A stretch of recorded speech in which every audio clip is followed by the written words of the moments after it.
ও আল্লাহ, ইন্নী কুনতু মিনাজ জালিমিন, আমি জালিমিনদের খাতার মধ্যে নিজের নামটা উঠাইলাম।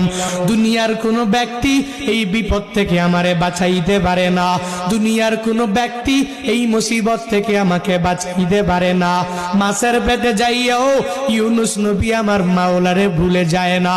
ইউনুস নবী যখন আল্লাহকে জানাইয়া দেয়, আল্লাহ লা ইলাহা ইল্লা আনতা, ও দয়ার মালিক তুমি ছাড়া কোনো ইলা নাই, তুমি ছাড়া কোনো মাবুদ নাই, তুমি ছাড়া কোনো মাসুক নাই, তুমি ছাড়া ইবাদত পাওয়ার যোগ্য দুনিয়াতে কেউ নাই।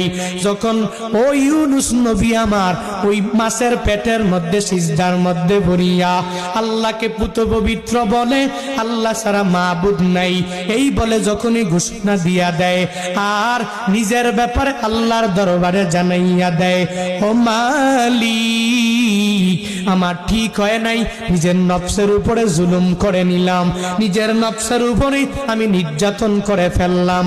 ও আল্লাহ, তুমি আমারে বড় একটা জনপদের মধ্যে পাঠাইলা, ওই জনপদের মধ্যে আমি এদেরকে ঈমানের দাওয়াত দিয়া দিলাম, কিন্তু এরা মানে না।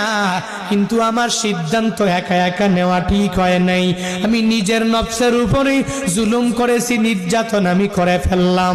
ও আল্লাহ, ইন্নী কুনতু মিনাজ জালিমিন, আমি জালিমিনদের খাতার মধ্যে নিজের নামটা উঠাইলাম, ওই জালিমিনদের অন্তর্ভুক্ত আমি হয়ে গেলাম।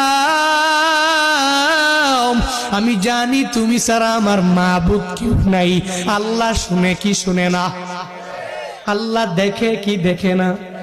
আল্লাহ বলে, হে নবী আমার, ওই মাছের পেটে যাইয়াও আপনি আল্লাহরে ভুলেন নাই, ওই জায়গাও মাওলারে জানাইয়া দিলেন আল্লাহ ছাড়া দুনিয়াতে কোনো মাবুদ নাই, আমি মাওলা ছাড়া আপনাকে সাহায্য কেউ করতে পারবে না। ফাস্তাজাবনা লাহু ওয়া